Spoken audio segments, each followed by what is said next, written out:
பிரியமானவர்களே, இயேசு கிறிஸ்துவின் நாமத்தில் உங்களை வாழ்த்துகிறேன். எப்படி இருக்கீங்க? இந்த காலை பொழுது எப்படி இருக்கிறது? ஒவ்வொரு நாள் காலையும் ஆண்டவருடைய கிருபை நம்மை சூழ்ந்து கொண்டு அந்த நாள் முழுவதும் நம்மை அற்புதமாய் நடத்துகிறது.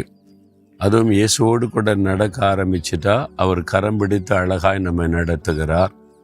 நமக்கு அநேக ஆலோசனைகளை தருகிறார், வாக்குத்தத்தங்களை தருகிறார், நமக்கு ஒரு வழி நடத்துதலை தருகிறார். நம்ம எப்படி இருக்க வேண்டும் என்று அவருடைய விருப்பத்தை நமக்கு வெளிப்படுத்துகிறார். அப்போ ஆண்டவர் பேசுகிற ஒவ்வொரு காரியத்தையும் கவனமாக கேட்டு அதற்கு நம்ம அர்ப்பணித்து கொண்டால் நம்முடைய வாழ்க்கையில் எப்பவுமே சந்தோஷம், மன மகிழ்ச்சி இருந்து கொண்டே இருக்கும்.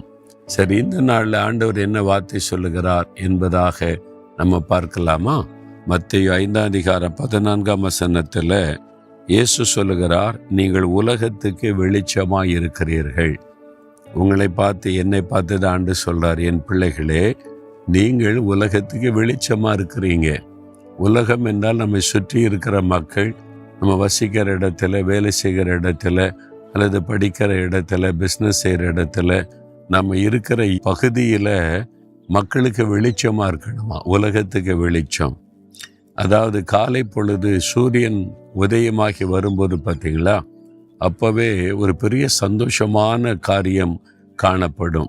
ஏன்னா இருள் விலக ஆரம்பிக்கும், ஒரு வெளிச்சம் பூமியெல்லாம் பரவ ஆரம்பிக்கும்.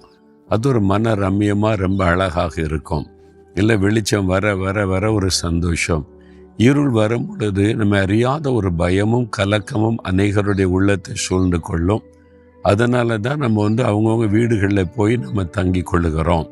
அந்த வெளிச்சம் வந்த உடனே பாருங்கள், வெளியில் நடமாட ஆரம்பிக்கிறோம். அப்போ வெளிச்சம் நம்முடைய வாழ்க்கையில் ரொம்ப முக்கியமானது.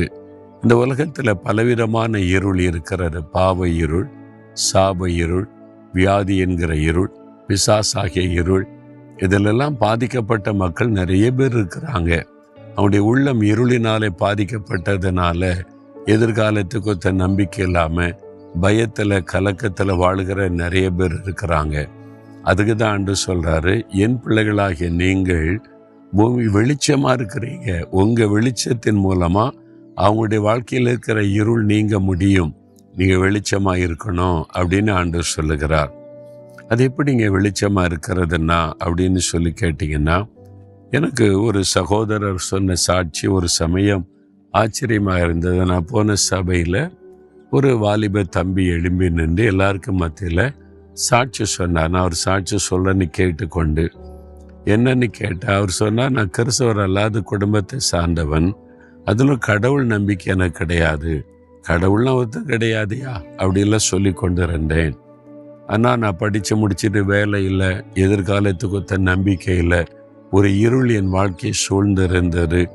என்ன செய்யறதுன்னு கலங்கின பொழுது இந்த பட்டணத்தில் இருந்த என்னோடு கூட படித்த நண்பன், நாங்கள் காலேஜில் ஒன்றா படித்தோம், என்னுடைய நண்பன் இங்கே இருக்கிறதை கேள்விப்பட்டு நான் வேலை தேடுறதுக்காகவாவது கொஞ்ச நாள் அங்கே தங்கியிருக்கிறேன்னு கேட்டுக்கொண்டதுனால அவர் தன்னுடைய வீட்டிலே இடம் கொடுத்தார். அவர் ஒரு கிறிஸ்தவர், ஆண்டோடைய ஊழியத்தை வேற செய்கிறார். நான் அவரோட தங்கியிருந்த போது எனக்கு உணவெல்லாம் கொடுத்து எனக்கு கவனித்து கொண்டார்.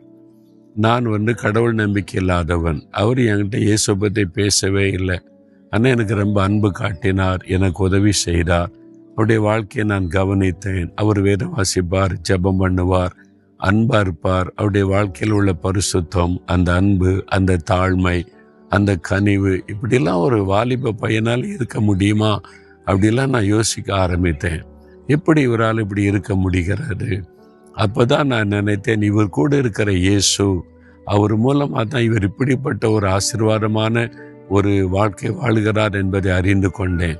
அப்போ இந்த இயேசு இருக்கிற இவருடைய வாழ்க்கை எப்படி இருந்தால் அந்த இயேசு எப்படி இருப்பார் என்று அவரை அறிந்து கொள்ள விரும்பி, நான் இவருடைய வாழ்க்கையின் மூலமாக இயேசுவை அறிந்து கொண்டு இயேசுவை ஆண்டவர் என்று நான் விசுவாசிக்கிறேன் என்பதாக சொன்னார். கடவுள் நம்பிக்கை இல்லாமல் இருந்தேன், இப்போ இயேசு ஆண்டவர் என்று விசுவாசிக்கிறேன்.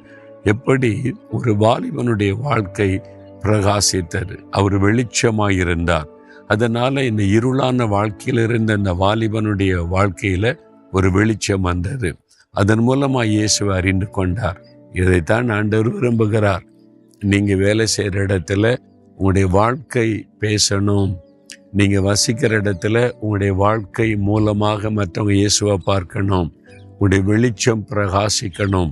உங்களுடைய பரிசுத்தம், உங்களுடைய தாழ்மை, உங்களுடைய அன்பு, உங்களுடைய இரக்கம், உங்களுடைய உதவி செய்கிற குணம், மன்னிக்கிற இருதயம், இந்த மாதிரி இயேசு கிறிஸ்து சொல்லி கொடுத்த இந்த சுபாவங்கள் நம்முடைய வாழ்க்கையில் வந்து அப்படி நம்ம வாழும் பொழுது நம்முடைய வெளிச்சம் பிரகாசிக்கிறது. அநேகர் அதில் ஒரு புதிய வாழ்க்கையை பெற்றுக்கொள்ள முடியும். நீங்கள் அப்படி இருப்பீங்களா? ஆண்டவர் அப்படி விரும்புகிறார்ல, அப்படின்னு ஆண்டவரே நானும் வெளிச்சமாக இருக்கணும், நான் இருக்கிற இடத்துல வசிக்கிற இடத்துல வெளிச்சமாக இருக்கணும், எனக்கு கிருபை கொடுங்கன்னு கேட்குறீங்களா? அப்படியே ஜெபம் பண்ணுங்க. தகப்பனே இயேசுவே, பூமிக்கு வெளிச்சமாக இருக்கிறீங்கன்னு சொன்னீங்க, உலகத்துக்கு நீங்கள் தான் வெளிச்சம்னு சொன்னீங்க. நான் வெளிச்சமாக இருக்க என்னை அர்ப்பணித்து கொள்ளுகிறேன். என் வாழ்க்கை பிரகாசிக்கணும், நான் மற்றவர்களுக்கு வெளிச்சத்தை காண்பிக்கணும், அதற்கு என்னை அர்ப்பணித்துக் கொள்ளுகிறேன். இயேசுவின் நாமத்தில் ஆமேன், ஆமேன்.